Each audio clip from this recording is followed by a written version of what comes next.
किसना किसना बोल प्यारे राधे राधे बोल, किसना किसना बोल प्यारे राधे राधे बोल।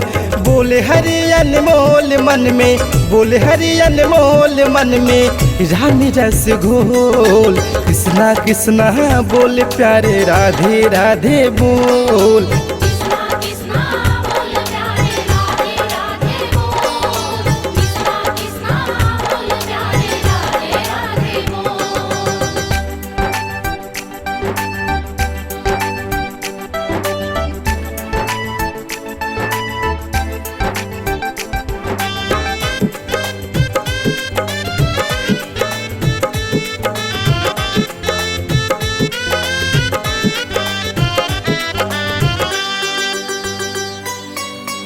कान्हा में तू ध्यान लगा ले, अपने बिगड़े काम बना ले।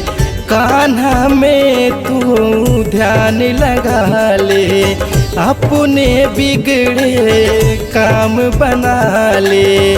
जीवन नैया पहाड़ी लगा ले, जीवन नैया पहाड़ी लगा ले। राधे श्याम का प्यार तू पाले, राधे श्याम का प्यार तू पाले।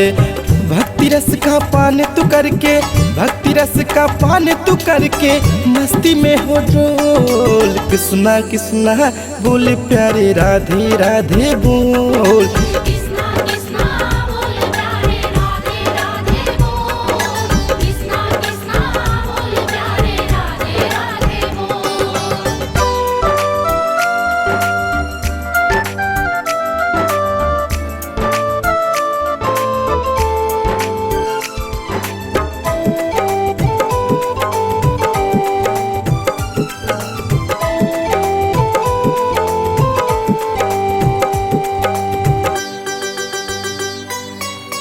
तोड़ी दे मोह के बंधन सारे, क्यों भटके तू दर दर मारे।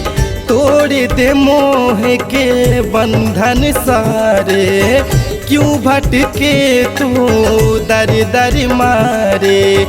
जीवन व्यर्थ गावो ना, जीवन व्यर्थ गावो ना।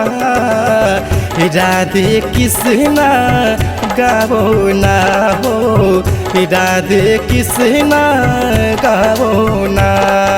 जो आरंभ है वही अंत है, जो आरंभ है वही अंत है। दुनिया है ये गोल। किसना किसना बोले प्यारे राधे राधे बोल।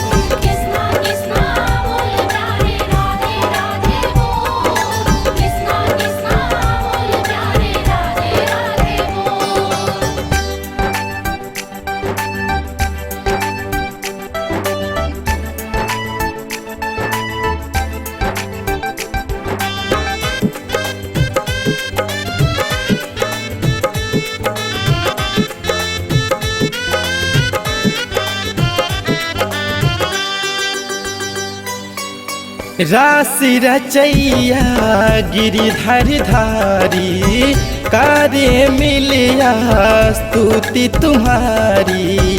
राशि रचैया गिरिधर धारी, कारे मिलिया स्तुति तुम्हारी।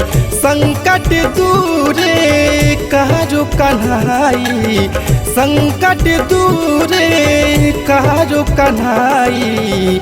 मुन्ना के तुम बनो सहाई, राजू के तुम बनो सहाई।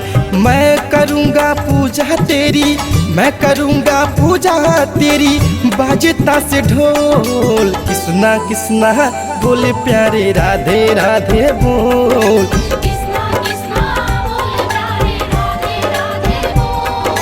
किसना किसना बोले प्यारे राधे राधे बोल।